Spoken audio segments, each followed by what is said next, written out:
I found a letter from my stalker by Minister of Owls, performed by Otis Gyrie. I found this note nailed onto a tree on my front lawn. I really don't know how to describe it. I'll just let you read it for yourself. Here's the start of the note. I saw you today. It was your birthday. You didn't see me. You hardly ever do these days. Your skin looked so nice and healthy, and your eyes, they were the most beautiful I'd ever seen.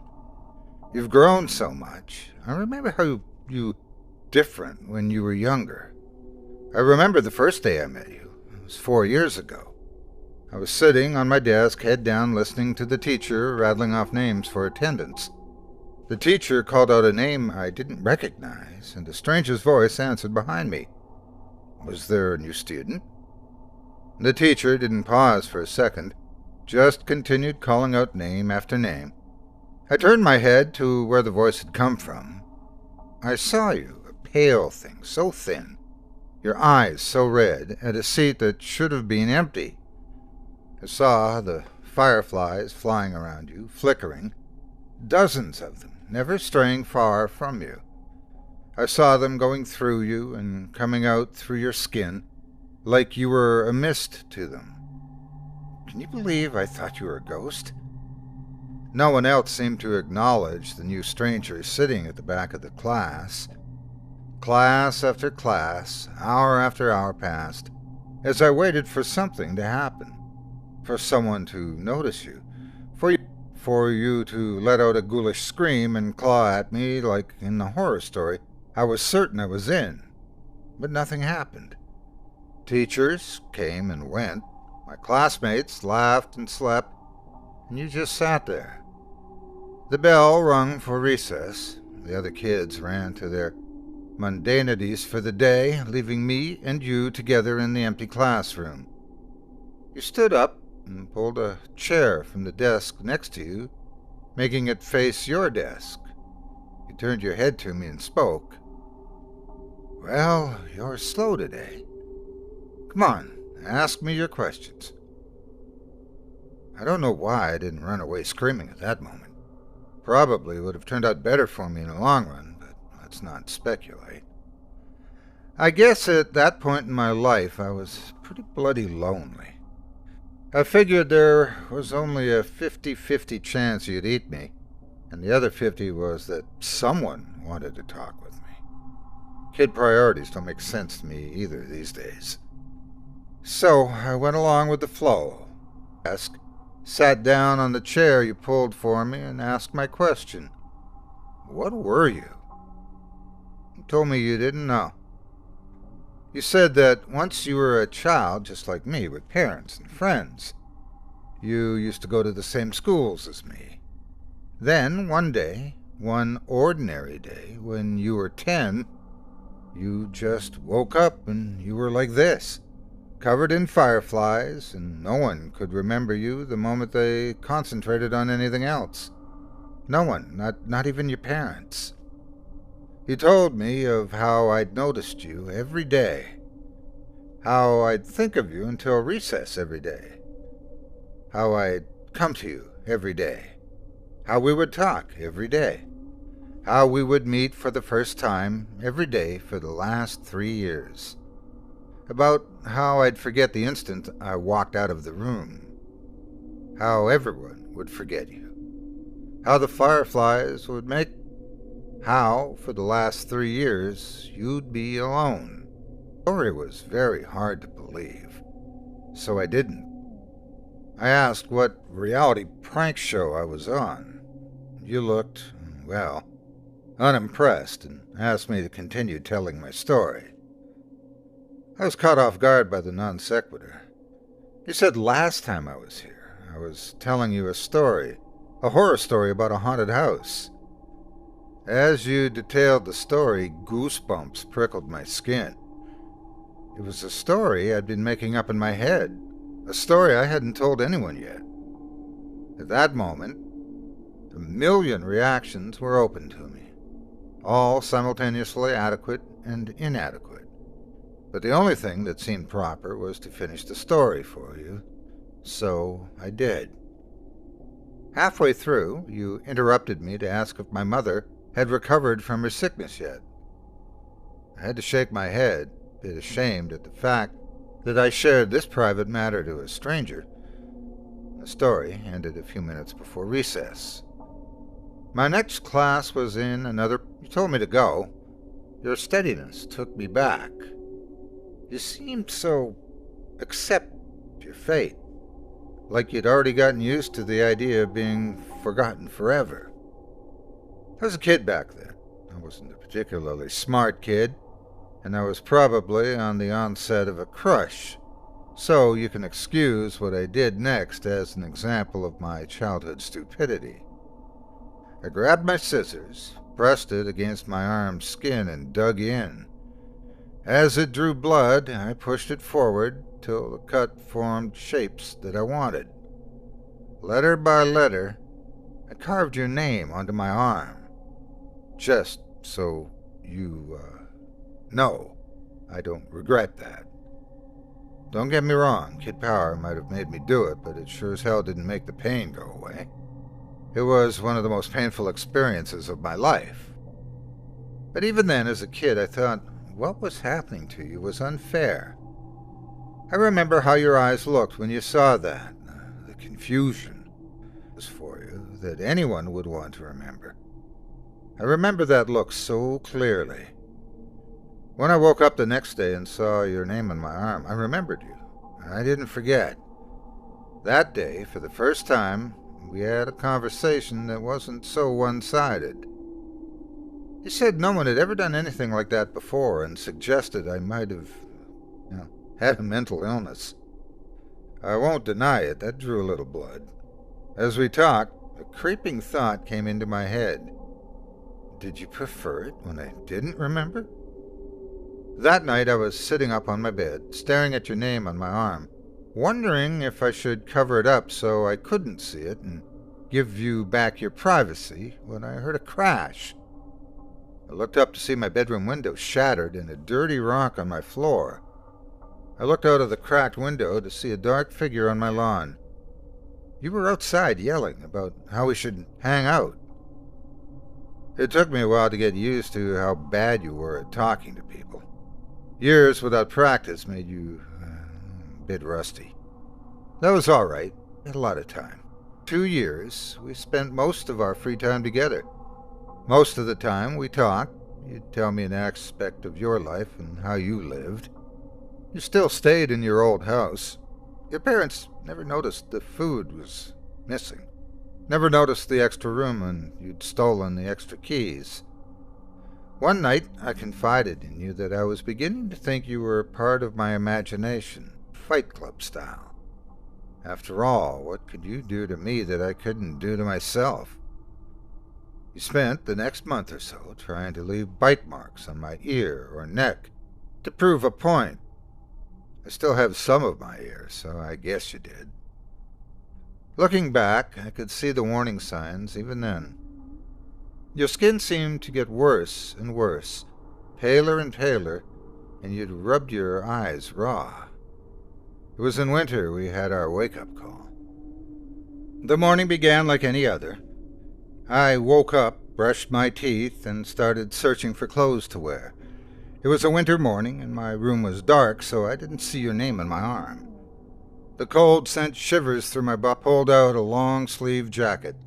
A small bell rang in my head. Don't you usually roll your sleeves up? Yeah, and why did I? That was annoying. I finished tidying up and headed to school. On the school bus, I felt oddly content, like something I'd been worried about had just disappeared. I walked up the school stairs, down the hall, through my class door, and sat down on my desk. The same feeling of a burden forgotten hounded my mind. What was I forgetting? When recess came, I started and just sat up in my desk, while my classmates ran out. It felt like a ritual, but I don't know what for. I was contemplating just walking out to join them when I heard it. There was something small in the wind, like a whisper, but it came over and over, incessant. It sounded like my name.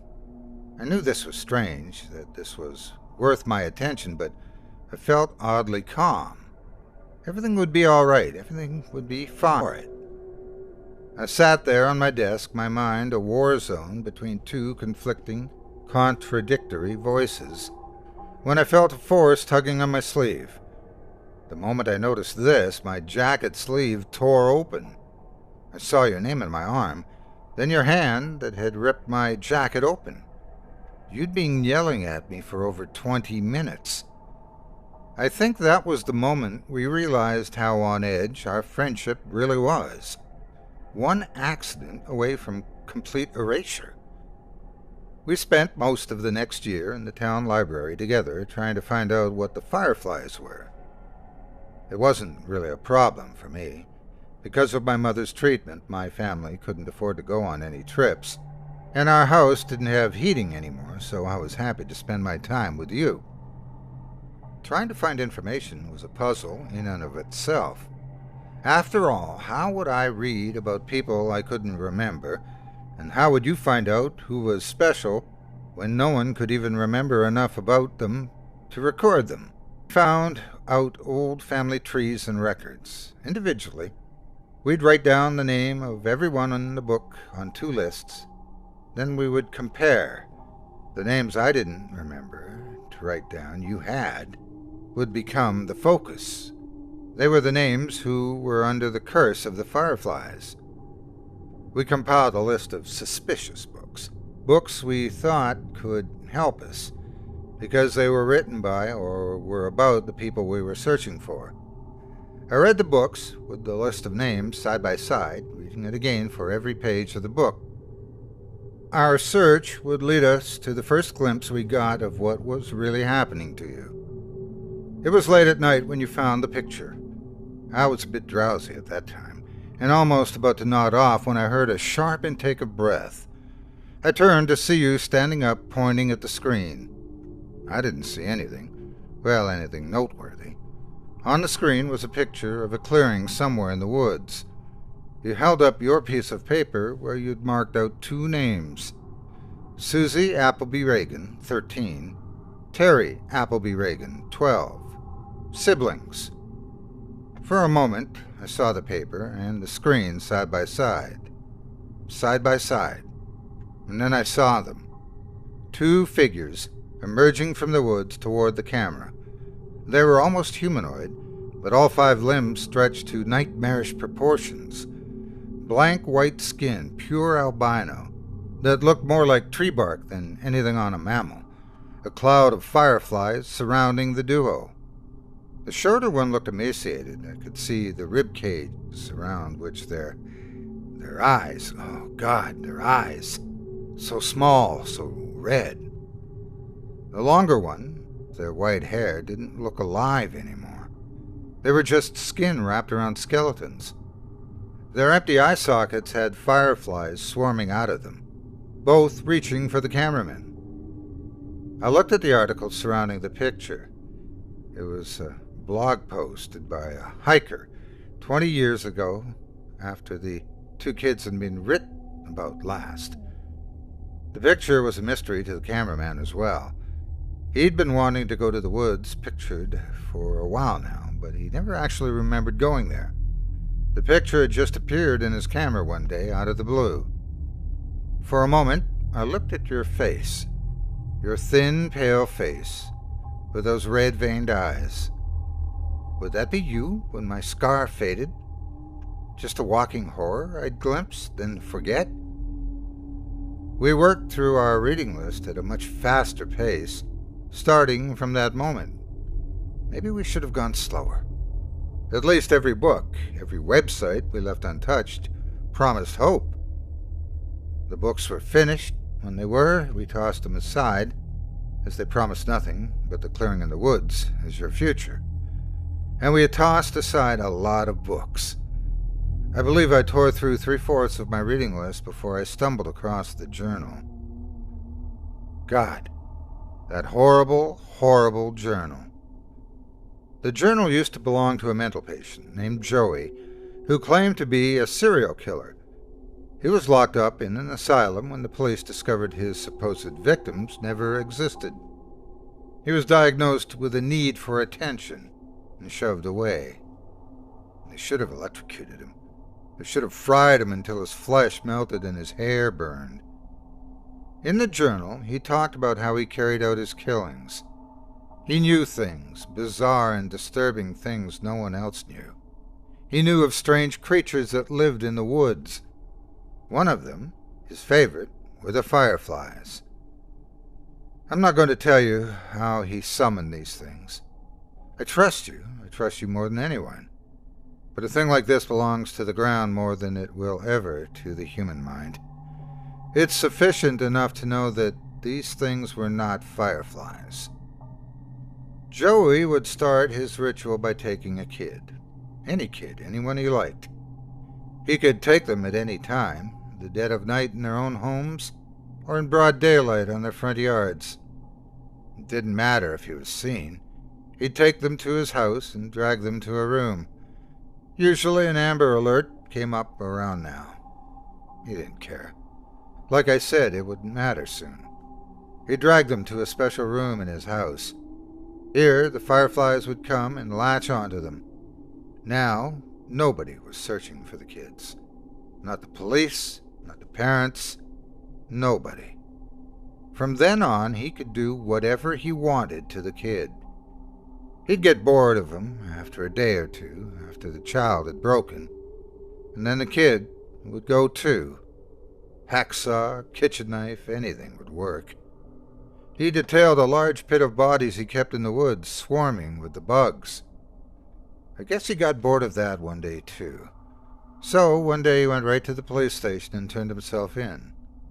Not of guilt, no. He just wanted someone to know about the stuff he was doing. Sick bastard. Oh, and don't get the wrong idea. He never stopped killing kids. The asylum doors didn't stop him from doing what he liked. It just made him improvise. He made a new way. He modified the flies so they could survive without a host, just in a dormant state. When a child, he specified the age, would approach the swarm, it would latch on and begin its effect. Over the years, the child would warp horribly into the things he saw in the woods. I guess I could hate him in peace. I wish I could say the world owed him nothing, but that wouldn't be true. He detailed a way out. On the final page was an exact explanation on how to get rid of the fireflies. You must have seen something in my face. At that moment, you asked if I'd found anything. I said no and closed the book. A few minutes later, you shut down the computer. You picked up the last book and went through it yourself. When you reached the end cover, you tossed it aside. I asked, "What should we do now?" You said it was all right. I could go home. We'd talk about it in the morning. I stood up and walked past the shelves of books. I headed for the library entrance, but stopped right outside the door and waited. I waited until I heard the sniffling sounds. I sneaked back to our table, where you were quietly sobbing. You had your head in your hands. I sat back down as you raised your eyes to me. You said you wished you'd never met me. How happy you were when you had nothing to lose. How I ruined your life. You never really had gotten better at talking to people. That was the worst love confession I'd ever heard. I remember how we kissed that night. I remember your hands gripping my hair. I remember that kiss. I wish it could have been just a kiss.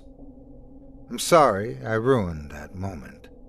When my arms were around you, I was close enough to steal a firefly without you noticing. I remember holding the fireflies in my hand. I remembered how it struggled until it didn't, until it was a part of me. The fireflies shifted. They came over to me and left you. I remember the familiar look in your eyes, the confusion. I never wanted to see that confusion in your eyes again. You deserved to be loved, and you deserved to know that. I wasn't really living anyway. You reached for me, pulled away as the last lights of recognition faded from your eyes. And then you were just staring at a stranger, walking away into a crowd of strangers. That was a year ago. You've gotten so much better since then. You have so many friends now. So many people at your birthday party. You also look so much healthier. I haven't been as fortunate. My skin's gotten a lot paler, and my eyes hurt all the time now. I couldn't go to school like you did all those years. I haven't wasted my time, though. I found Joey's pit.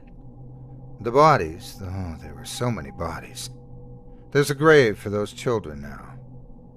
Without me, my mom could afford her surgery. She looked so happy. Just yesterday, I saw her playing with my baby brother.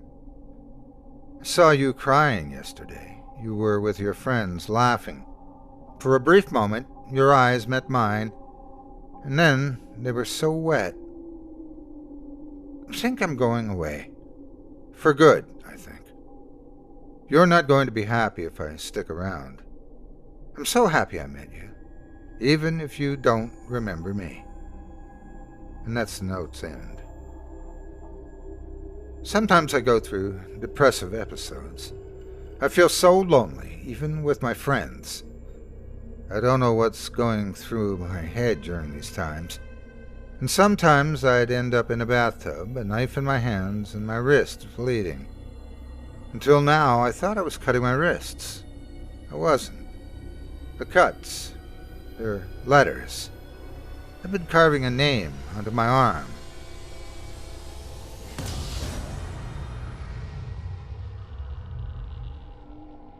The Disneyland Suicide Pact by Derek Walker. Performed by Otis Jiry.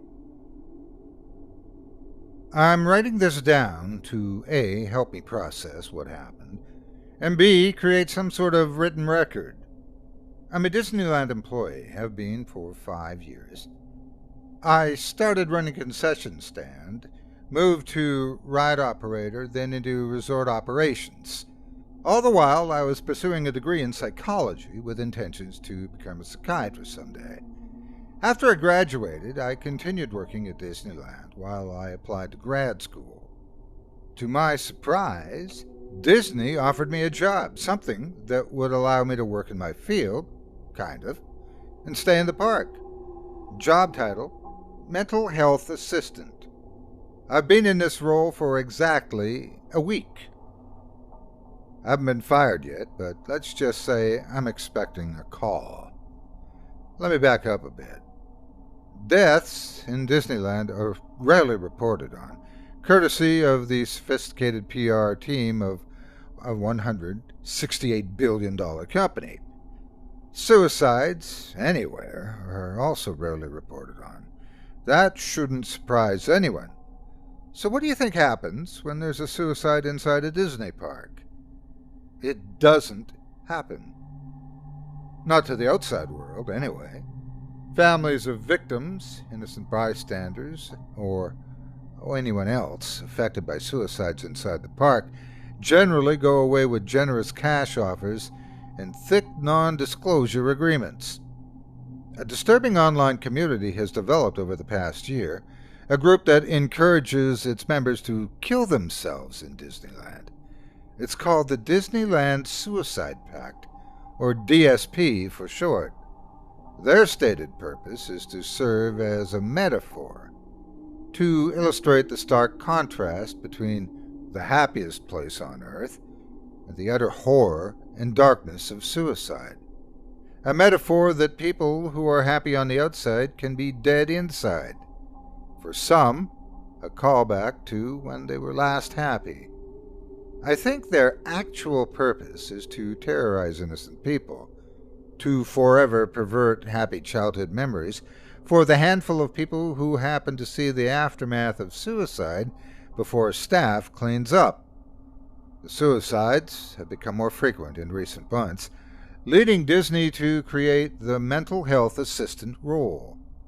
They told me I was the ideal candidate, Someone young and hip enough to speak the internet language of the DSP community, someone well versed in the park itself, and someone with a psychology background, however meager that may be. In the 2 weeks preceding my job offer, 4 suicides happened in the park.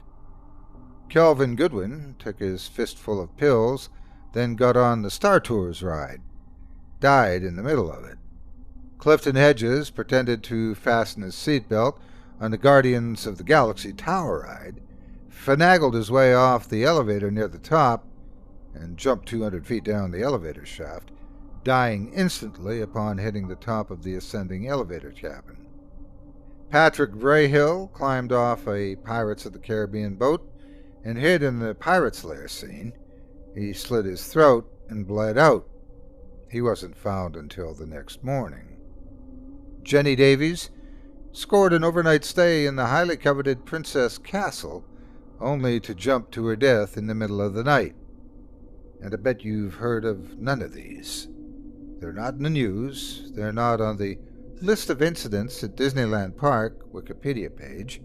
They're not on YouTube. They're nowhere. That's the power of Disney PR at work. I'd like to think Disney wants the trend to stop out of the goodness of their hearts, but let's be real. It's all about the bottom line.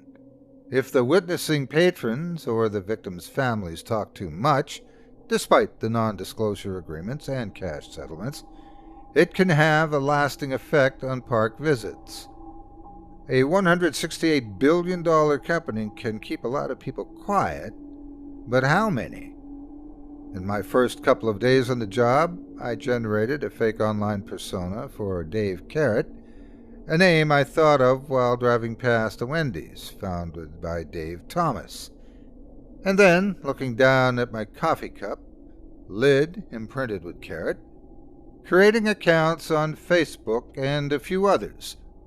Once it was believable enough, I applied for the Disneyland Suicide Pacts online community, appropriately named the Mouse-Tears. I was accepted a day later. Just to be clear, you don't have to make the Suicide Pact in order to join the Mouse-Tears. Anyone can join after a light vetting. Once you're ready to join the pact, you undergo a heavy vetting, something that Dave Carrot probably wouldn't pass, and are awarded a Mickey Mouse badge that accompanies your username on the site. After being accepted, I began clicking on all the usernames with the Mickey Mouse badge, trying to determine who the next victim may be. I quickly flagged 4 users as short-term risks, those that talked seriously about suicide in the park and appeared to be planning a trip, but one stood out above the rest. Her username was beauty_or_beast. Her profile picture showed a gentle girl with long blonde hair, probably 16 or 17 years old. She was very forthcoming about her life, detailing her reasons for suicide and why Disneyland is the ultimate venue. She mentioned the nostalgia of Haunted Mansion on 3 different occasions.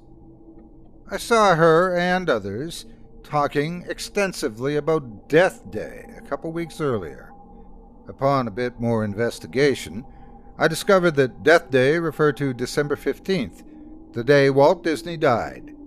December 15th was only a few days away. Beauty or Beast mentioned that her family was planning a trip to California during the week of December 15th and that she may, in fact, be in the park on Death Day. Someone suggested that perhaps the stars have aligned for her.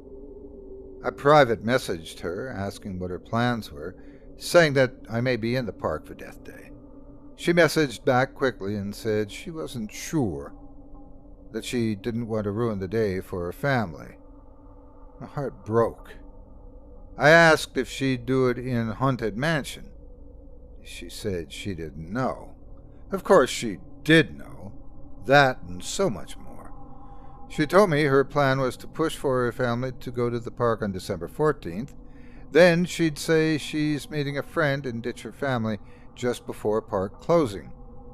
Really, she'd hide in the park overnight, something that's much easier than people think, then kill herself right before park opening on Death Day. I knew that the online community was a toxic place for her, that if I could talk to her in person, I could help her. I told her to message me when she knew what her plans were, and that I might be there. She told me that she would. She said her name was Shay Kane. On the morning of December 14th, I messaged Shay to see what time she was getting to the park. She didn't respond. She had changed her profile pic to a photo of Walt Disney with blacked out eyes. I spent most of the day standing in the security control room watching the turnstile camera feeds. It's common for at-risk kids to change their appearance shortly before committing suicide, especially girls, so she must have slipped through unnoticed because I never saw her come in. I messaged her a few more times, telling her I was in town and that we should meet up or even meet in the park somewhere. She never responded. Before I went home that night, I showed Shay's picture to the overnight security staff and let them know to keep an eye out. I hardly slept that night. The next morning I headed to the park at 7 a.m., 2 hours before open. I gave printouts of Shay's picture to the morning security team, then walked to Haunted Mansion. Disney's very thorough in their security camera coverage of areas where patrons are, but not much behind the scenes. Disney speak for employee-only areas. That meant that I had to physically inspect every room of Haunted Mansion. After a fruitless hour of walking through eerily empty ride, I continued my search through the rest of New Orleans Square, then Frontierland. Nothing. About 20 minutes before park opening, I got a call from the security staff. They saw a fence similar to the picture I gave them walking around the backside of Haunted Mansion. I rushed to the back side. I barged into the employee side entrance, immediately started calling Shay's name. This was only a couple of minutes before park opening, so the ride was now running, music and sound effects and all. I moved through the haunted graveyard, the seance scene, the beheaded groom scene, all the while yelling "Shay" at the top of my lungs. I felt defeated. There were a million places she could have been hiding. Finally, I made it to the dining room scene. The ride moves along the mezzanine level of a 2-story dining room. The scenes feature a large, elegant dining table with gold-placed settings, all caked in cobwebs and dust. There's a tall fireplace, floral wall moldings, high-backed chairs, and ornamental windows. Holograms of ghosts dance around the room. Finally, I found her. She was standing on the mezzanine level, but over the railing about 15 feet from the tracks. She was holding a rope in her hands. Her hair was cut short. "Shay?" I climbed the railway and shimmied across the decorative mezzanine. I was worried the whole thing would collapse, since it was built for show, not to support actual people. She looked up to me. She'd been crying. "Who are you?" "I'm Rich," I said. "What are you doing here?" "Can we talk?" She held the rope up for me to see. Her eyes followed it to where it was tied around a fire riser behind us. I sat down next to her. "Tell me what's going on," I said. We sat in silence for about 2 minutes. I watched the ride cars roll by. Grim, grinning ghosts come out to socialize, playing in the background. They hadn't let people on the ride yet, which was a good thing. Eventually, she warmed up to me and began talking. She opened up about everything going on at school, at home, in her head. It became clear that she didn't want to kill herself. She had thought about it a lot, but when she became a part of the Disneyland Suicide Pact community and heard all the talk about Death Day, what happened to coincide with the planned family trip, she felt that it was her time. After about 20 minutes of talking, she paused and looked down. "There's something else," she said. "You can tell me anything. I'm not the only one." "The only one? What?" Death Day.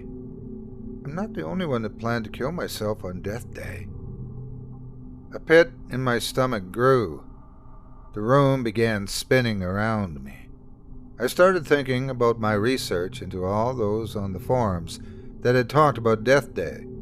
About how Shay was the only one that was for sure going to be in the park that day. Who else? Oh, God, she said and brought her hands up to her face. Rich, I was supposed to be a distraction.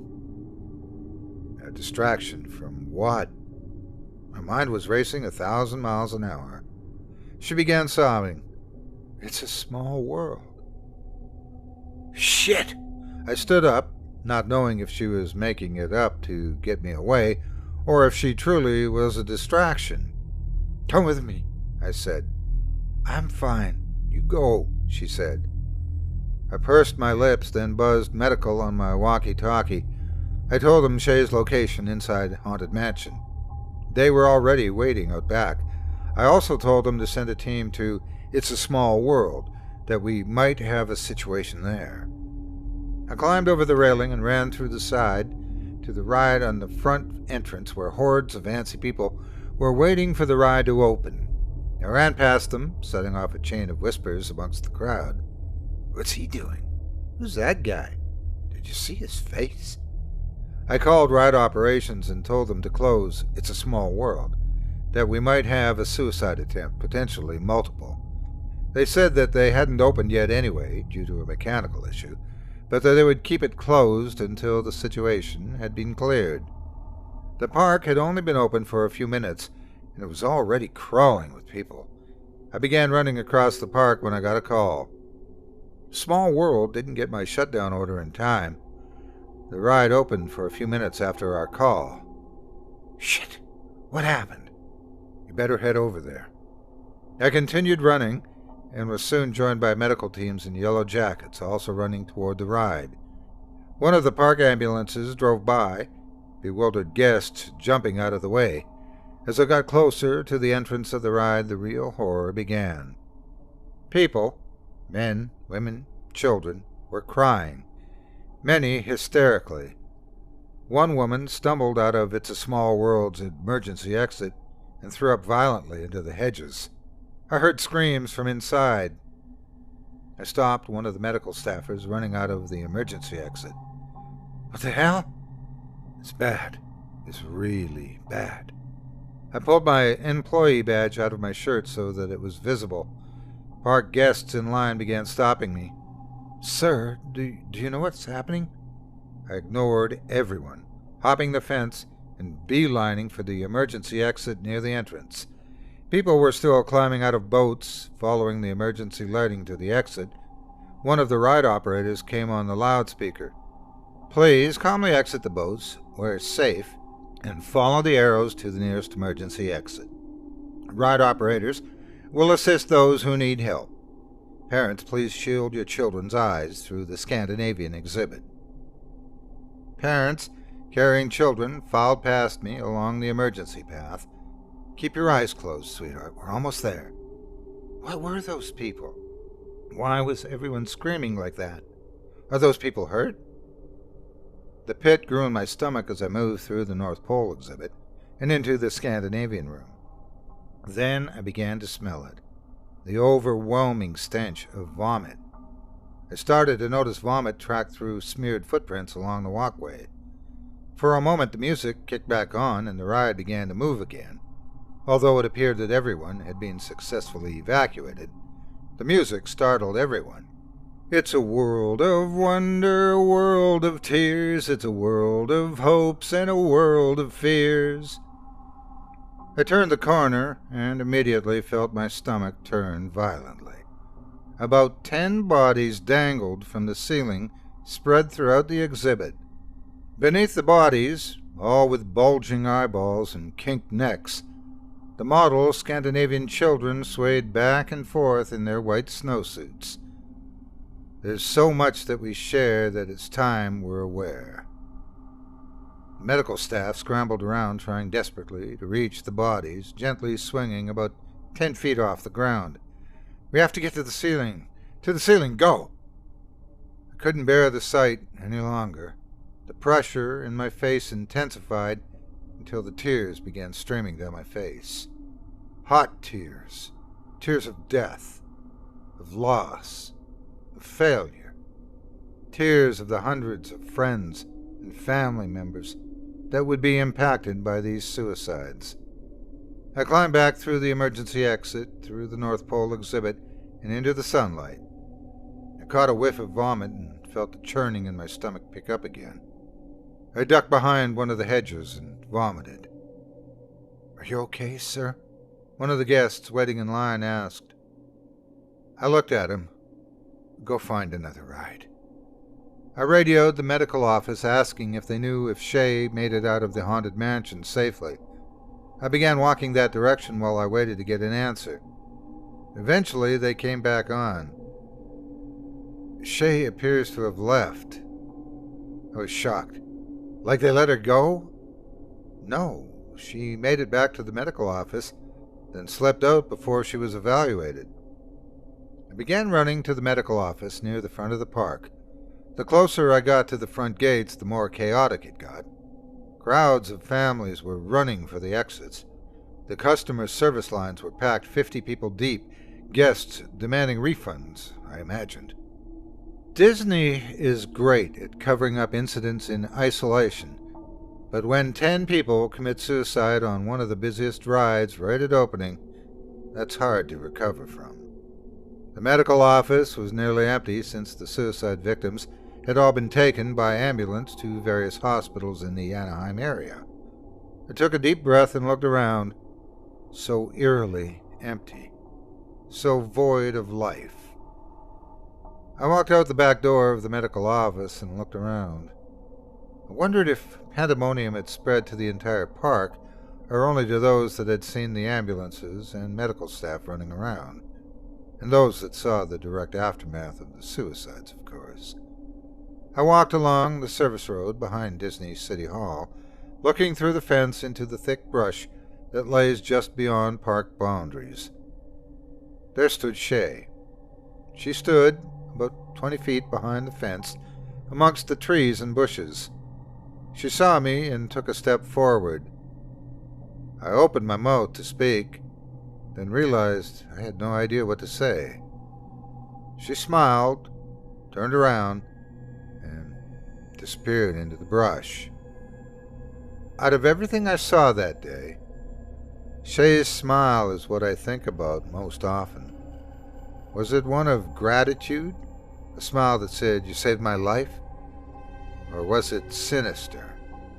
A smile that said, "I played you for a fool"? She told me her job was to serve as a distraction. Whether she was planning on killing herself that day or not, she succeeded.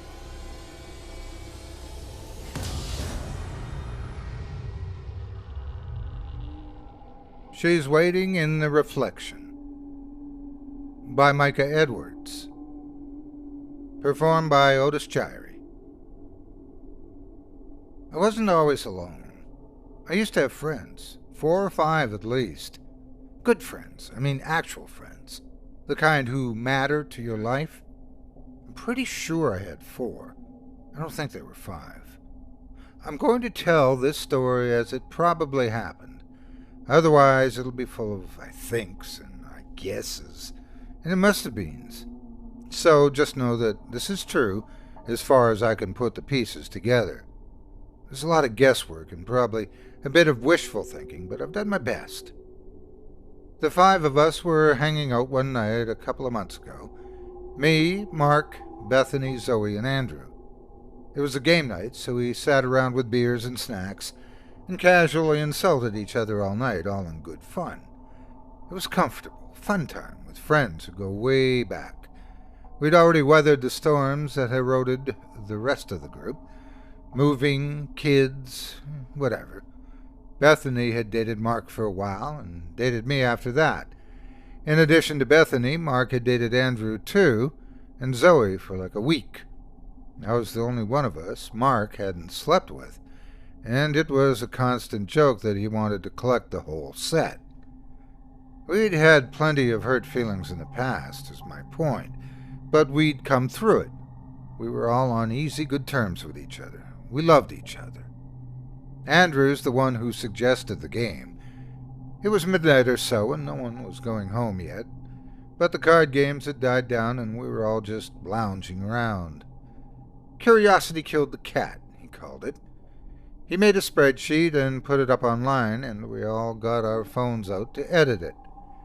We each put our name in, followed by the number 10.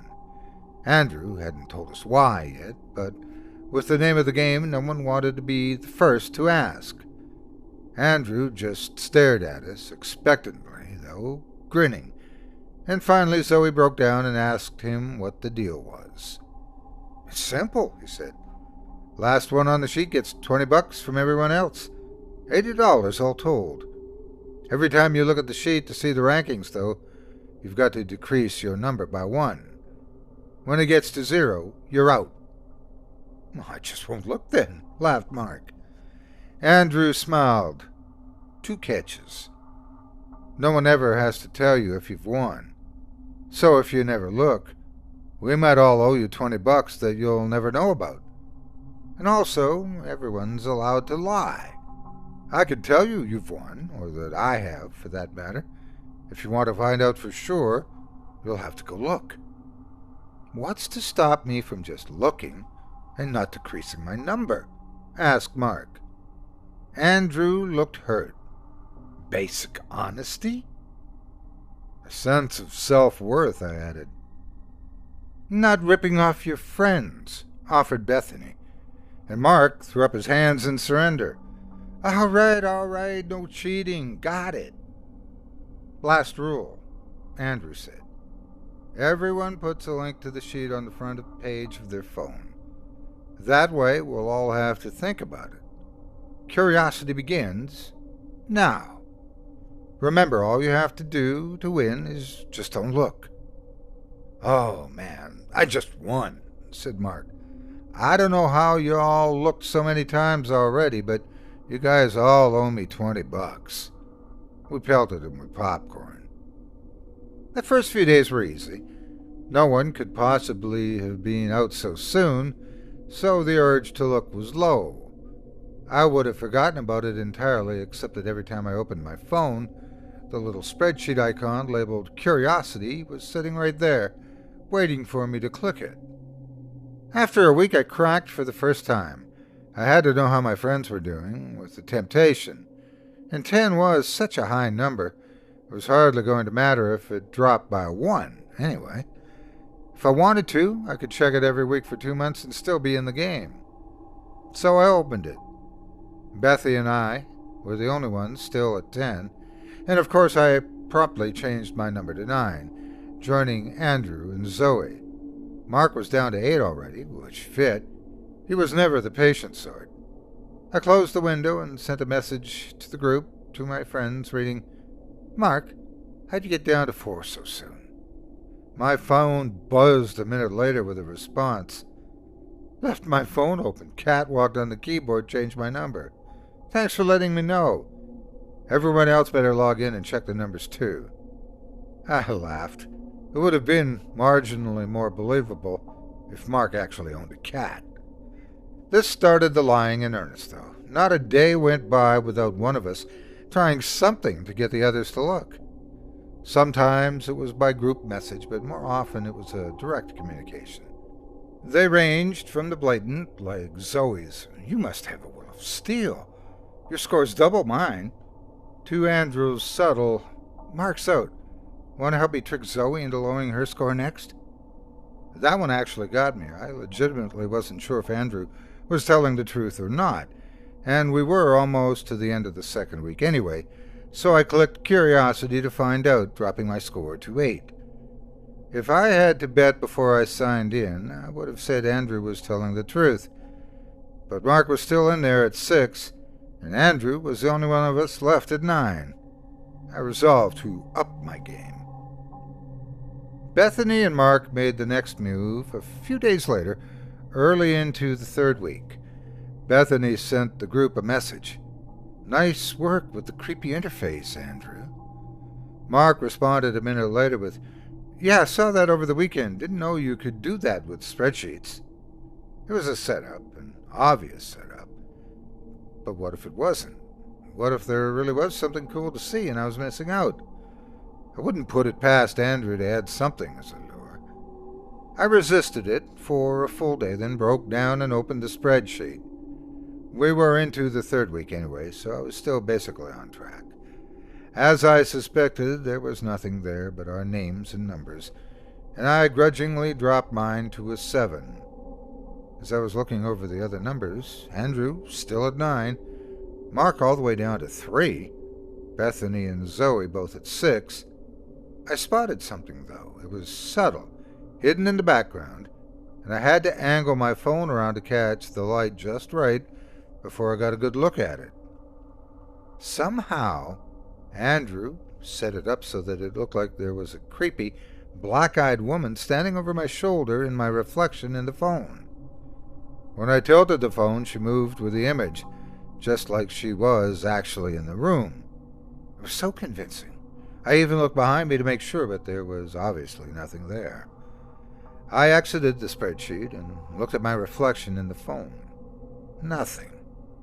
I clicked Curiosity again, reloading the sheet, and as I did, she reappeared. I examined her more carefully this time, impressed with the detail and reality of the picture.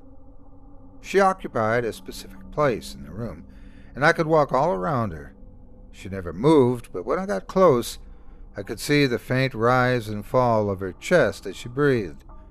Her eyes were solid black from corner to corner, and when I peered closely at her slight smile, through parted lips I could see that behind her teeth was more blackness, as if she were hollow inside. I waved my arm through the space she should have occupied if she were really in the room, but of course hit nothing. In the reflection, though, I saw the slightest flicker, as if she had ducked aside and returned impossibly fast. Her unwavering stare was starting to creep me out, so I reduced my number to 6 and closed the spreadsheet again, watching her vanish. "Okay, that was seriously cool," I texted the group. "Don't know how you did that, Andrew, but it was entirely worth the 2 points I just spent." Fine. I'll bite," Zoe responded, followed only a minute later by, "Creepy AF. Jesus, Andrew." "Ha ha. Very funny," wrote Andrew. "Dude, just take a bow. That's nice work," I texted. "Yeah, gotta know how you did that," added Bethany. "You guys serious?" "Drop the game for a second and tell me," came Andrew's reply. "No game drop, but you're welcome to spend a point to go find out," mocked Mark. Things were quiet for almost an hour after that, before Andrew's next message. "If you're seeing what I'm seeing, creepy reflection lady, I didn't do that. And as far as I know, that can't be done. Not on any current tech. And definitely not in a cloud spreadsheet showing on random phones." I got a private message from Zoe. "You think he's serious?" "Can't be," I wrote back, but I frowned as I wrote it. I really couldn't figure out any way that he could have created an image like that, and more to the point, I couldn't think of why he'd deny it if he did. It wasn't helping him win curiosity, and freaking us all out wasn't Andrew's style. Mark's, sure, but there was zero chance that Mark had done this. We'd have to show him how to add the icon to his phone when he started the game. Programming was not his forte. "Well, now you're down to 8, sucker," Zoe sent to the group. So at least I'd convinced her, if not myself. I was weirded out enough to avoid the spreadsheet for a while. It didn't take the icon off my phone, but instead of tempting me as it had before, I just felt a vague dread when I saw it. I clearly wasn't the only one, because partway through the next week, Zoe texted us, "You guys want to just drop the game?" "Not when there's $80 in the line," texted Mark, followed by, "But you can drop out. Just go look at the sheet a few more times." Bethany replied with a non sequitur. "Guys, Whose idea was this game? I started to reply, then stopped. It had to be one of the four of us. I remembered when we set up the spreadsheet and we were all in the room. But somehow I couldn't remember which one of us had come up with the idea. Who knows? We were all drunk, replied Mark. No, we're missing someone, insisted Bethany. Who? Texted Mark. It's just the four of us, has been for years. Bethany. Then why is there $80 up for grabs? It's hard to judge pauses in text, but I could picture Mark making the same face I had moments earlier when I tried to remember who'd suggested the game. I must have been including myself, came his uncertain response. No, there was someone else. Someone's been lost. Lost? Lost how? If there had been 5 of us, there would be another name in the spreadsheet. Reluctantly, I clicked the curiosity icon to see. I held the phone off to the side and at an angle, trying to make sure only the ceiling's reflection showed. There were 4 names, just like there should have been. Bethany at 6, me and Zoe at 5, and Mark at 2. As I watched, though, my number changed to 4, and Mark's dropped to 1. I closed the sheet quickly and texted Mark, "Are you editing the sheet?" In reply, he sent me a blurry selfie taken in a bathroom mirror. It showed him standing alone in the empty bathroom, the look of abject horror on his face. "Can you see her?" "I can see you," I sent him. "She's in the mirror right now, not in the phone, the real mirror. I'm afraid to look away. Stay there, I'll come get you," I texted. I ran for the door, grabbed my keys on the way. I was in my garage, starting my car before I realized I had no idea why I was in such a panic. My rent was paid, I didn't have any plans for the night, so why was I in such a hurry? Puzzled, I put the car into reverse, planning to figure it out in a minute. When I checked the mirror, though, I stomped on the brakes in terror. The black-eyed woman from the curiosity sheet was in the back seat of my car, smiling and staring directly into my eyes. She wasn't alone either, but I tore my eyes away before I could see anything more, grabbed for the door handle, and spilled myself onto the garage floor, scrambling for the stairs. I slammed and locked the door behind me, panting for breath. I messaged Bethany and Zoe, fighting autocorrect with my trembling hands, to warn them, trying not to look directly at my phone. "Curiosity lady in reflections, don't look." "Oh, Jesus, she is. I can see her in my phone." Zoe wrote back. "Bethany, don't look," I said. Typing this, looking on the floor, texted Zoe, "You guys can have the $80 if I can just quit playing." Bethany wrote, "Why $80? So we figured out at that point. We figured out that Mark and Andrew had been lost. I don't know if those were their names, of course, but I have to call them something, and I like those names. But I think Mark was a strong, big guy, maybe some kind of lunk, but a really good-hearted one. Andrew was kind of nerdy, but not too awkward. Probably had glasses. Maybe that's why he went out so fast. If she was reflecting in his glasses, he'd be screwed. As to how we set this off, I still have no idea. We talked about it for a while, I think, but that just made it worse for Zoe, and Bethany and I let the topic drop once we realized it was just the 2 of us. It was a bad day for both of us when we understood that we must have once had a group chat that we couldn't remember. It was getting hard to measure bad days anyway. Neither of us had left the house for some time. I blindfolded myself and spray-painted the bathroom mirror and all of the chrome faucets so I could shower again without worrying about seeing her in the reflection. But I forgot about the towel rack and saw her there when I was drying off. She wasn't alone anymore, like I'd noticed in the car. There were 3 other figures with her, hard to make out in the thin strip of reflection. But they were still just as she was. But while she was smiling widely, they were all silently screaming I spray painted the towel rack after that, of course, but I was so jittery from the scare that when I picked up my phone to text Bethany and let her know what I had seen, I dropped it. It landed face up on the floor, my horrified expression a perfect counterpoint to the leering grin of the black-eyed woman leaning over my shoulder, practically touching me. Bethany and I switched to voice conversation after that to avoid seeing the phones. At least I assumed we did. I don't know what Bethany did, but I must have been careful enough because I'm sitting at the computer at my house right now.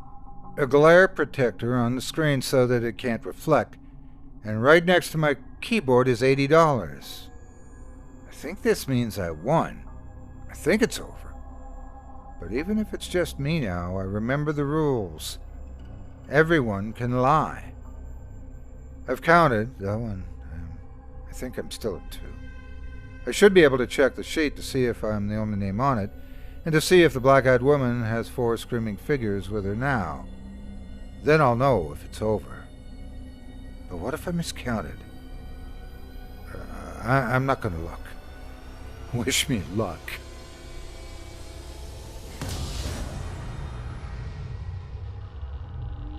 The Cottage by Christina Durner. Performed by Otis Jiry. October 1st, 1957, Callie purchased the small cottage overlooking Cimmerian Bluff. She's quite alone in the world.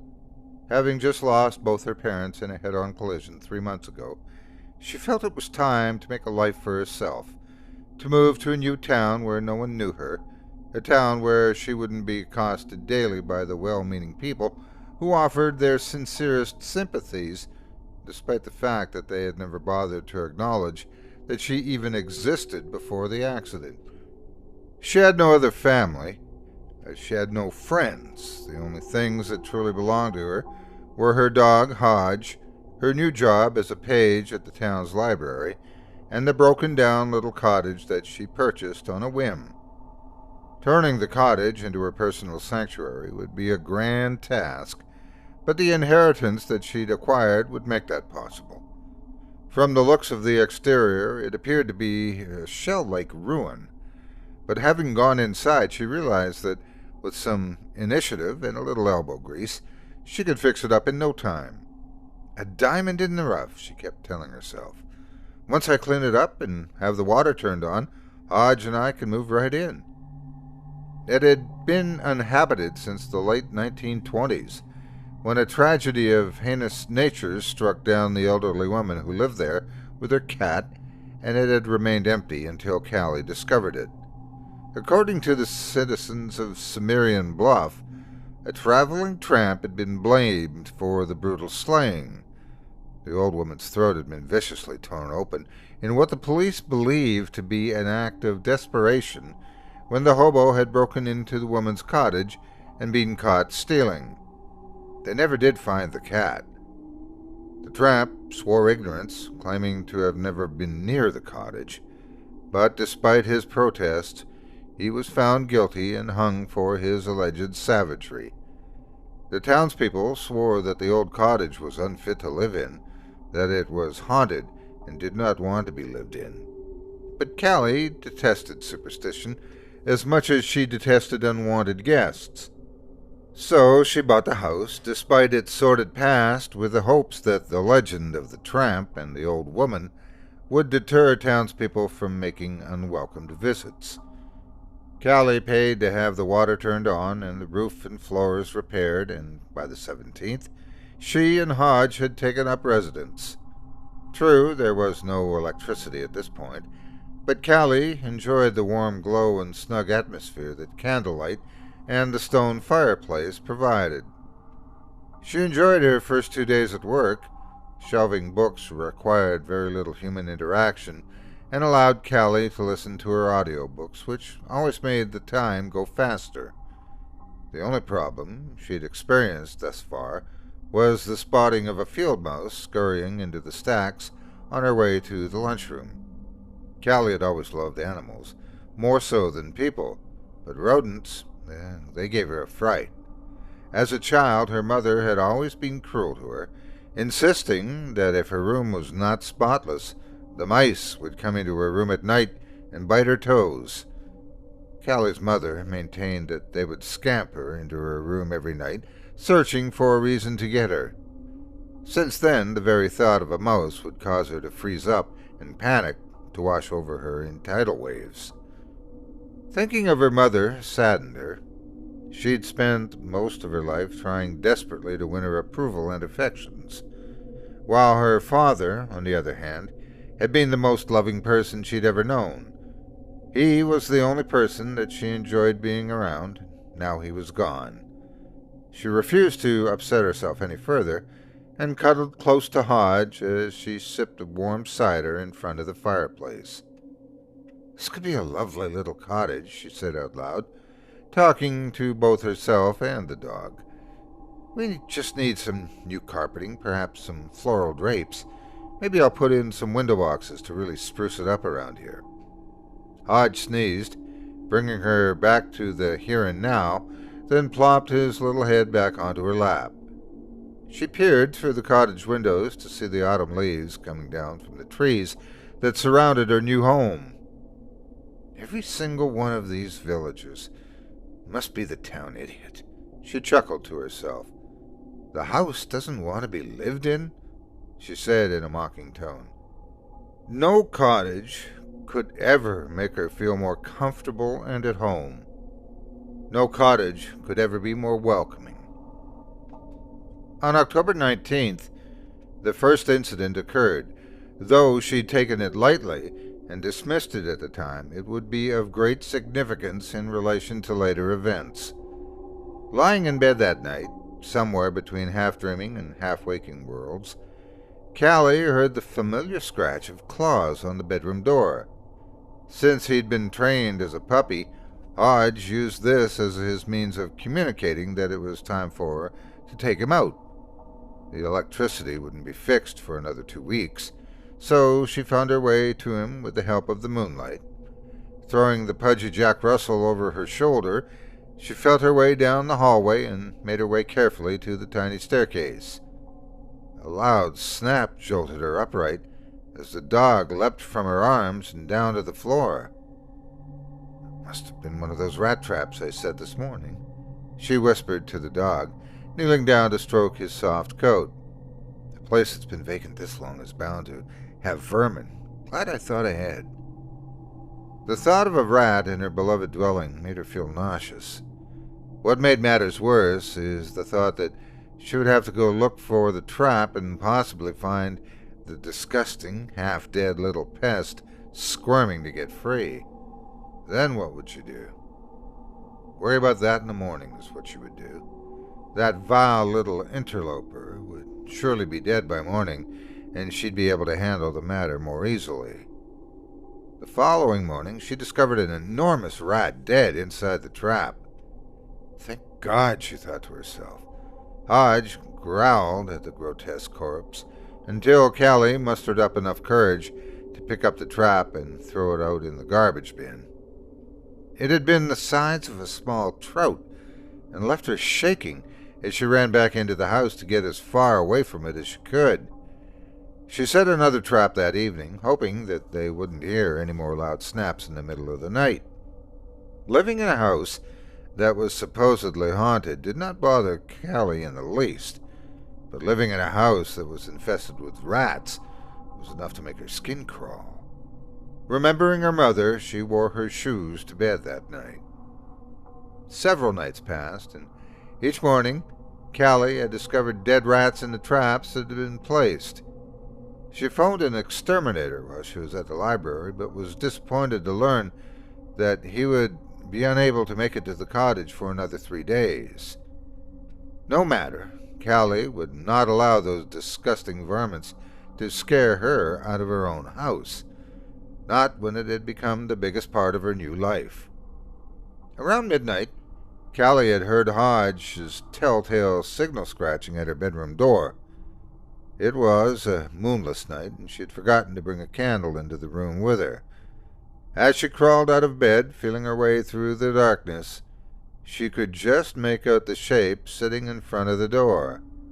She lifted him onto her shoulder and started carefully toward the stairs.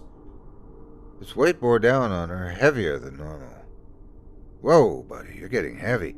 Guess we better cut back on the milk bones, huh?" Callie stroked his coat lovingly. Something was wrong. It felt harsh, coarse, grimy. "Hutch," she managed to mutter through trembling lips. She turned her head to look at him. What she saw glowering back at her sent ice through her veins.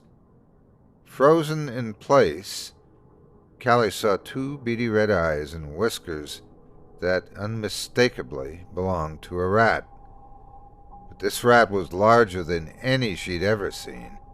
It was slightly bigger than Hodge. Where was poor Hodge? As she felt its naked, sinewy tail thumping against her chest and bare arms, she could smell the scent of blood, mingled with the rat's own musty stench.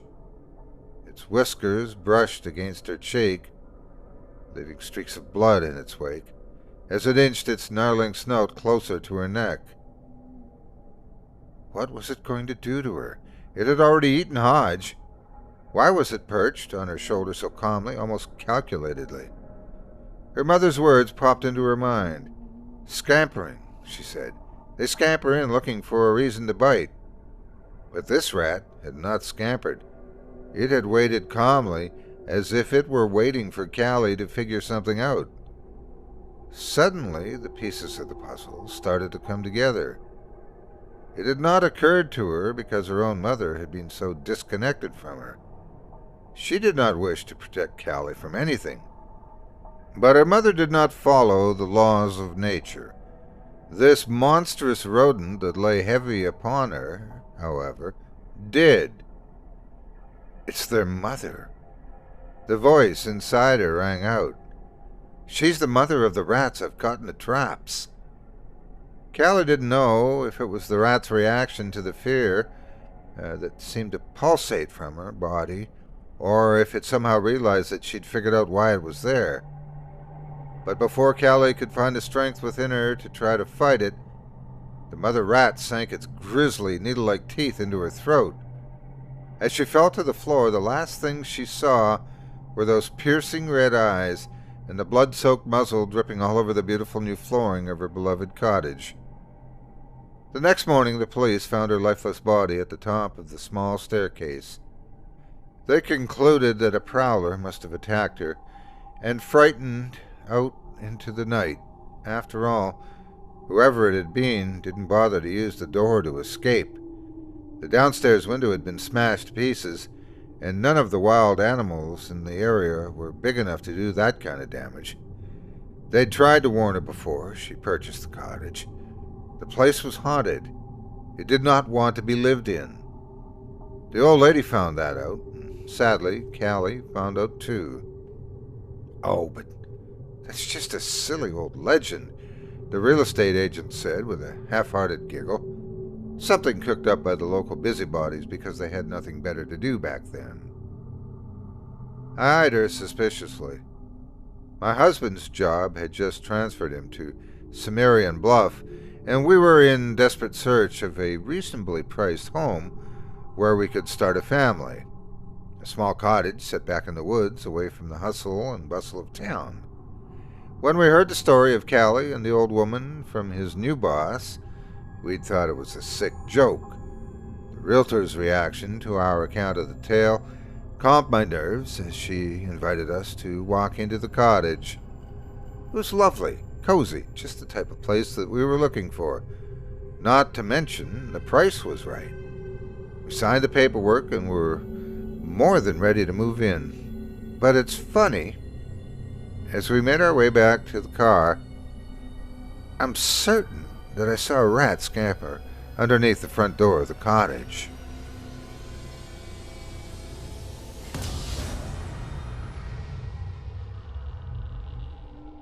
A Cabin in the Swamp by J.D. Lucien, performed by Otis Gyrie.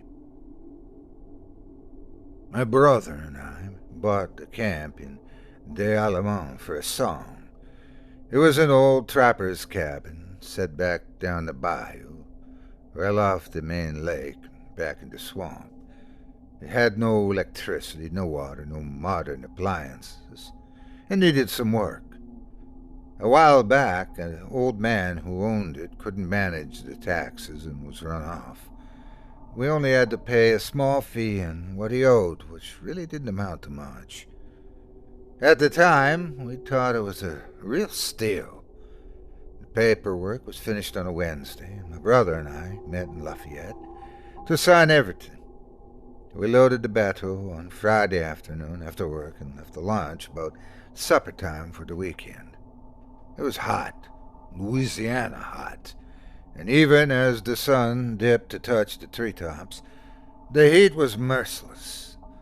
A lee turned the bateau north and opened her up. The wind in my face was cooking me thoroughly, and I could feel my skin crisping in the sunset. I looked back at my brother in the stern, his hand on the throttle of the old Evinrude as it purred and pushed us up the lake. He was our father's complexion, and was as dark and tanned as aged cypress. I'm more like pine, our mother's color, and he had been after me about sunscreen from the moment we'd left the truck. The heron leapt from its perch at the sound of the motor, and I dipped my fingers in the passing water. It was black as good coffee, but for the curls of pale foam, impenetrable to the eye. Gators, plentiful in the Alamo, and this evening was no exception as they cruised the lily pads and marsh grass for supper. A. Lee was keeping to the right-hand side, and every now and then the brown and green of the swamp was broken by the surprising white of an egerhead. I took a deep breath. The air was full of the odor of life and decay, of the living and the dead. Maybe half an hour later, we sighted the surveyor's tape that marked our path. He turned the bateau up into the bayou, barely slowing his hand sure. Nearly instantly, the cypress and Spanish moss cut the sun, leaving us in the humid shade. A gator slipped into the water from its place on the muddy bank among the palmettos. It churned the grass, but by the time we were past, there was no sign of the water of its going. I turned back to my brother and smiled. He raised an excited hand, thumb up. We reached the cabin maybe an hour before full dark, and A. Lee slid the bateau against its weathered piling so I could tie us off. A rickety ladder allowed us to climb to the porch, built high to keep the inevitable tidal surge of the hurricanes from washing the house away. The Evinrude puttered and died in the chorus of tree frogs, and insects swept in to fill the absence. Spiders' webs were stretched from piling to piling, full of shrimp nets with writhing bugs. "Get your ass up there, Joseph," my brother was laughing. "We ain't got all day." I grabbed the spare rope. A particularly fat spider scurried away from my hand as I gripped the rung. I watched it disappear into a wide crack between two beams. "God damn, but you're slow." My brother was impatient at the best of times. I climbed to the porch, letting down a line to see A. Lee so that he could pass up our gear. It was all easy enough, except for the full cooler of ice and water, and my brother and I struggled mightily to get that up. A. Lee's head was just visible above the deck as I pulled the key from around my neck and unlocked the new padlock with which we had latched the door last week. "You gonna open the door or what?" he said. I could hear the excitement in his voice. "Quiet down, old man. Don't make me put you in your place." If you have a brother, you know how the banter goes. I watched him step up onto the deck and dust his hands on his pants. "Oh, I'd like to see that," he laughed, opening the lid of the cooler and tossing me an icy bottle of water. I pushed the door open and stepped into the sweltering heat of the cabin. It was dark and still and all the more uncomfortable for it. The cabin wasn't big, 20 by 20 or thereabout, but it had a largest table and a few serviceable wooden chairs, a bunk, and a wood-burning stove. It smelled musty. It smelled like it had been closed for a long time. It smelled like the family vault in Abbeville. I shook this thought off and took a long swallow of water. I could feel the cold coil itself through my guts. A few skeeters had already found their way through the open door and were buzzing round my head despite the lacquered coating of deep woods off. "We need to get on that screen pronto." A. Lee nodded and swallowed. "Damn, but it's hot," he yelled from the porch. I returned to the deck and grabbed my work belt. He unrolled the screen as I opened the windows and called out the numbers on my tape measure. A. Lee cut the screen to size and held it while I hammered a few staples in to fasten it flush with the wood. My eyes stung from sweat, and I rubbed my wet forearm across my face in a dubious effort to dry them. I turned to drop my belt on the table just as a filthy white cat walked through the door. Its hair was matted in clumps, dirty with only God knew what. It eyed my brother and me, its lips curling back slightly to expose its teeth. A. Lee stomped his foot, feigning a leap. The cat hissed and stood its ground. I tried to edge around, putting myself opposite the cat and the door. I hoped to flush the cat out onto the porch, but it had other ideas and rushed past me into the cabin. "Where the hell did you go?" my brother asked. I turned again. The cabin, a single room, table, chairs, bunk, and stove, but no cat. "There must be a hole somewhere," I said. "Yeah, maybe behind the stove," my brother said, crossing the room to inspect it.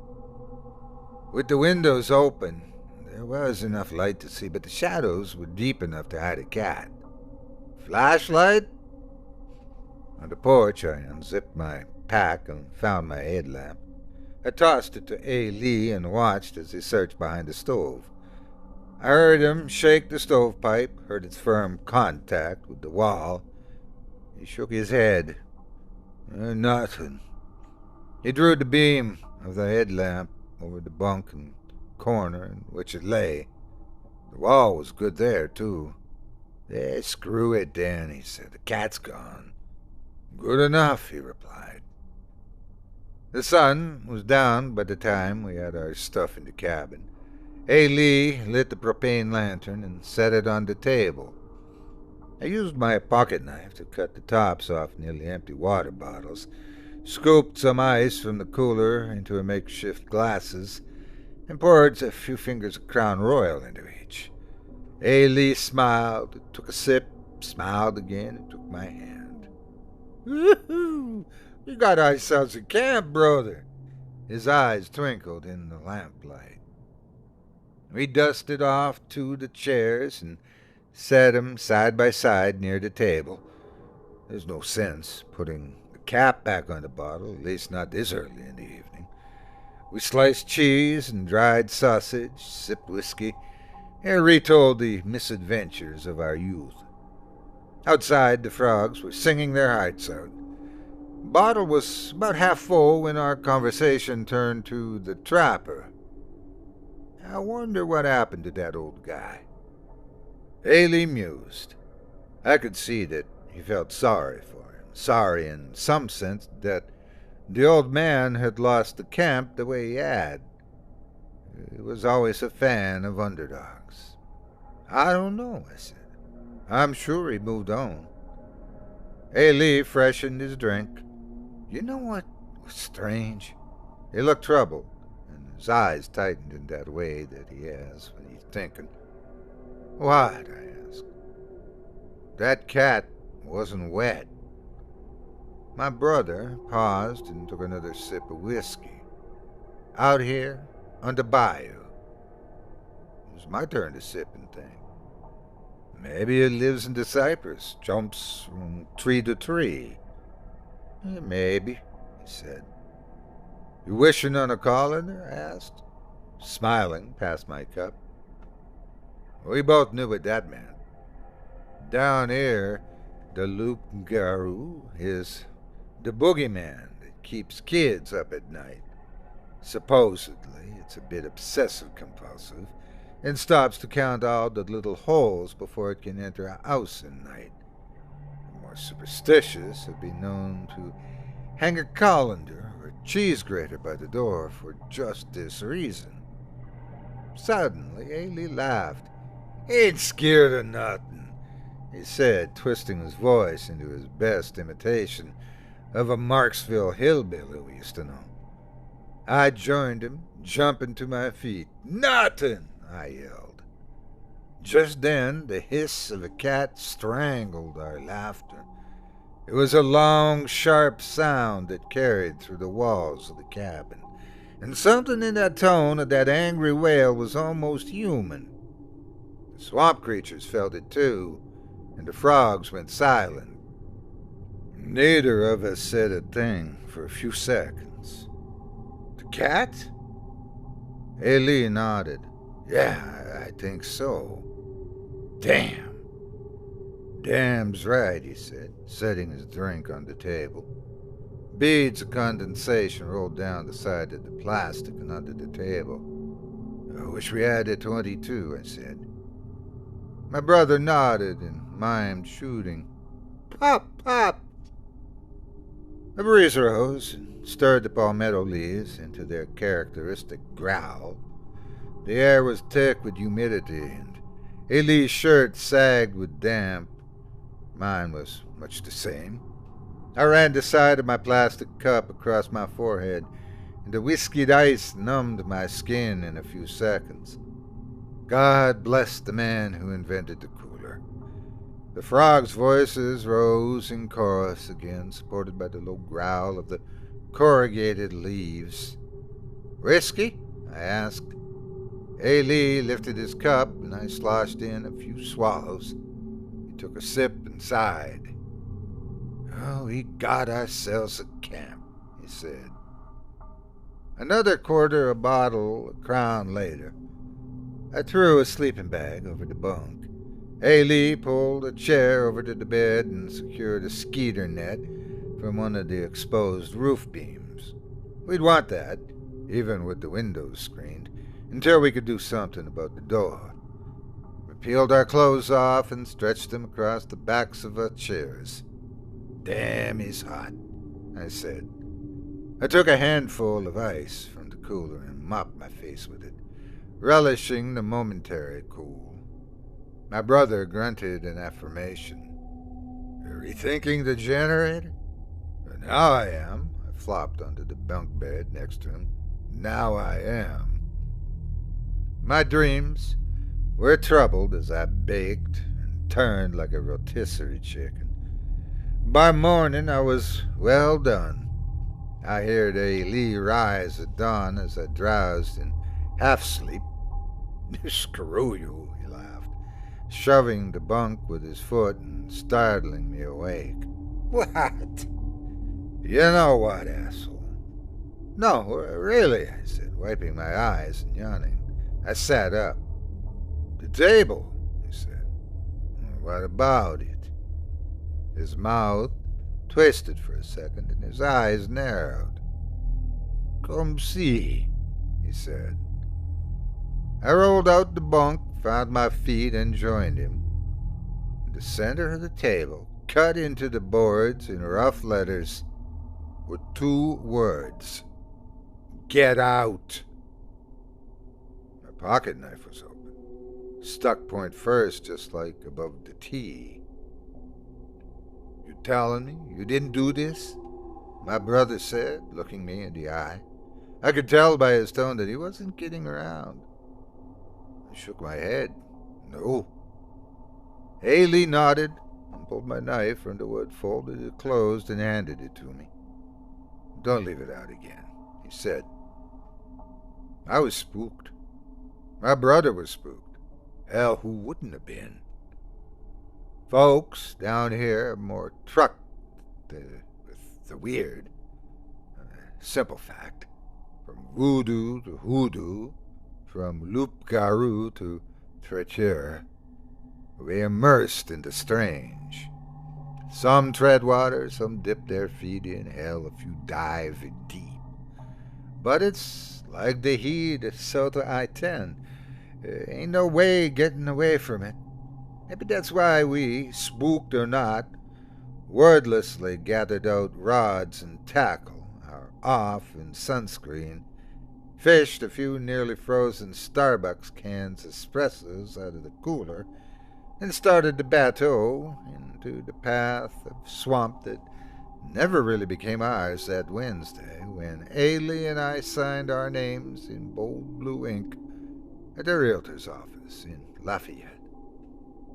The cypress knees rose from the black water like the lower teeth of some great monster. Here and there, small lagoons of lily and still black water broke the swamp. Ailey cut the evinrude at the most promising and sent a sparkling white rooster tail in a long, slow arc to land next to Stump with a soft plop. Within seconds he had a strike, and seconds later a fat sacolet was wriggling at the bottom of the bateau. The sun sent fingers through the cypress that fell on the water, the lilies, and us.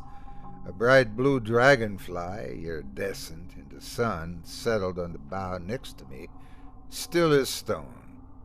I watched it for a few seconds between casts. The fish were biting, and I made a stringer from a length of bank line and a few fresh twigs cut from a low branch. It was soon heavy with our struggling dinner. I was feeling better, and so was Ailey. "Ooh, we got a mess of fish," I said. Ailey smiled. "You want to clean them here or back at the camp?" Fresh fish cuts in the water wouldn't hurt the fishing any, so I decided to do it now. Out came the pocket knives, and out went the scales. Bellies were split, entrails pulled, and Ailey, always meticulous, scraped the back of their cavities to remove any sign of bitter innards. As we worked, we rinsed our catch into swamp water, and every so often a flash of silver white told me that a cannibal was feasting just below the surface. My brother fired up the motor, spun us neatly around, and brought us back to the camp. I took a stringer of fish and climbed the ladder. My head was just even with the planks of the deck when I saw it. The white cat stood just by the door in the dark of the cabin. We'd forgotten to close and lock the door. It hissed a warning to me, long, pale teeth bared to the gums. "Shoo!" I yelled. "Scat!" The cat hissed again and turned slowly, watching me with its green eyes as it slunk farther into the cabin. I dropped the fish on the deck and pulled myself up. "The cat?" Ailey asked. "Yeah. Screw him." I could tell the spook was back on him. In truth, the hairs on my neck were straight and stiff. "I don't know, Ailey," I began. "Maybe we should just go." "Screw that," he said. "This is our camp." The cat hissed from somewhere in the cabin. "Ours!" Ailey called from the ladder. I dug through our gear for a skillet and a bag of fish fry. From the porch, I watched my brother unscrew the lantern from the propane tank and replace it with a small camp stove. "Joseph, you going to get help or what?" he asked. His mind was set and, like an anchor, kept me falling back further into the spook. It took an effort, but I made my legs move and managed to cross the threshold. I was picking the last bits of flesh from the bones when Ailey poured the whiskey. I nibbled the tail, fried hard and crisp, and took a long, slow slip of cold crown. Ailey, I said. Yeah? We gotta do something. We ain't gotta do nothing but have a good time, he said. He touched his plastic to mine, as he expected, the fine ring of crystal. Drink up, and I'll pour another. Maybe we should talk to Richard, I said, saying his name like we do. Richard. He knows about things like this. Nobody knows about things like this. Hell, this ain't even a thing. Just some damn cat in an old cabin. Neither of us mentioned the table. It wouldn't bear mentioning, if you know what I mean. I noticed, clearly for the first time, that my brother had covered the carved words with a cutting board. Ailey sensed my fear. It's just a cat in a cabin, Joe, so drink up. I did, emptying my cup in slow swallows. Ailey poured more whiskey over the ice. We may have to make a run for more crown, he said, forcing a laugh. Don't want to run dry. He sloshed the last few fingers in the bottle for emphasis, then caught my eye. Our camp, he said. Ours. The hair on my arms prickled, and despite the heat, I shivered. Behind my brother, a dark shadow hung suspended from a ceiling beam. A man on a rope, his feet swinging inches from the floor. What? Ailey asked. What's up? I could feel the blood leave my face and pointed. Ailey turned and the shadow was gone, but it hadn't been my imagination. I was sure of it. The rope. I knew it was a rope. A hanged man. The trapper. Ailey, I said, my words a whisper. Screw that, he said, taking another long sip of whiskey, and screw you. He wasn't talking to me.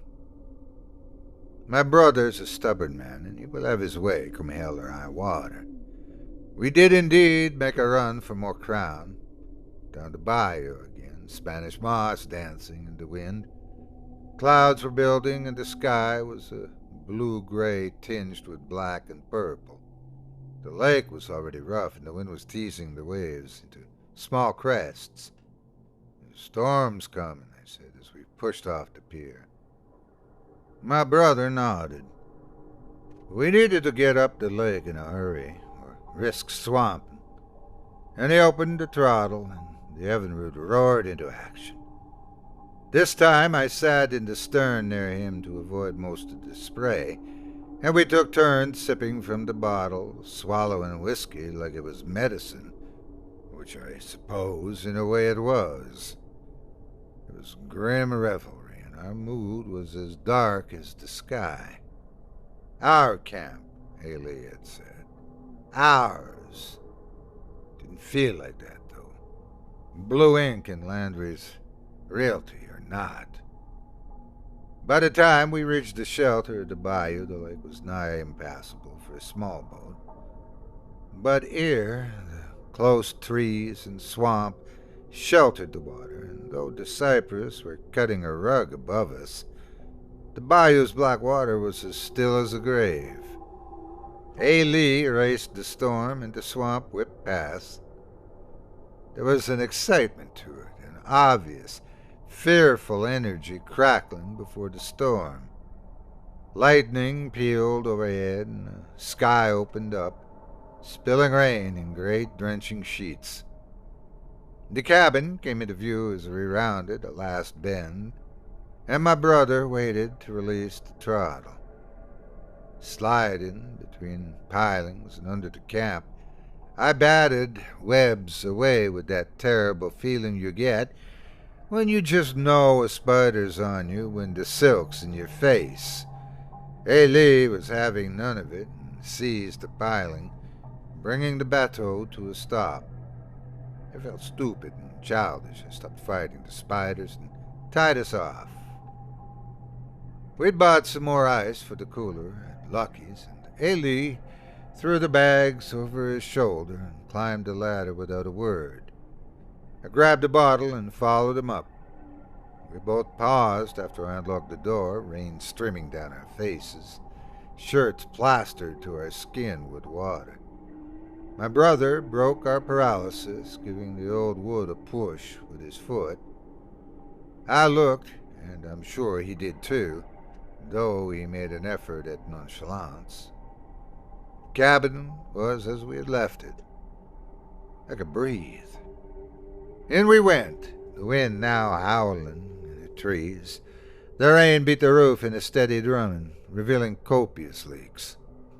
Ailey had the lantern going shortly. The cloud-dimmed sky wasn't giving much light.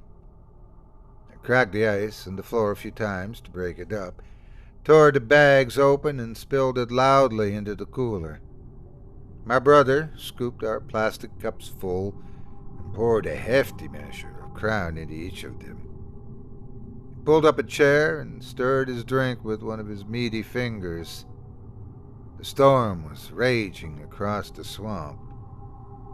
"Do you remember Erlene's doll?" he asked, spinning the ice. "Oh, yeah," I said. Our Aunt Erlene had an old doll with a porcelain face that she kept in a chair in the bedroom. Its painted features were weathered and worn, his glass eyes terrible and deep. It had a pull string on the back, but we never dared to discover what it might say. We used to dare each other to pull it, but neither of us ever had the nerve. "Just like that," he said, taking a sip. "Just like that." "What do you mean?" "The cabin. It's spooky, but it ain't gonna hurt us none." I considered that as I swallowed a mouthful of Crown. We never pulled that string, but here we were, pulling on something that felt far worse. "I suppose," I said. But Ailey's my older brother, even as a grown man, if he said so. I had faith, old school, kneeling on pine plank faith. "This is our camp," he said, tapping the table for emphasis, "and I aim to enjoy it. Our camp."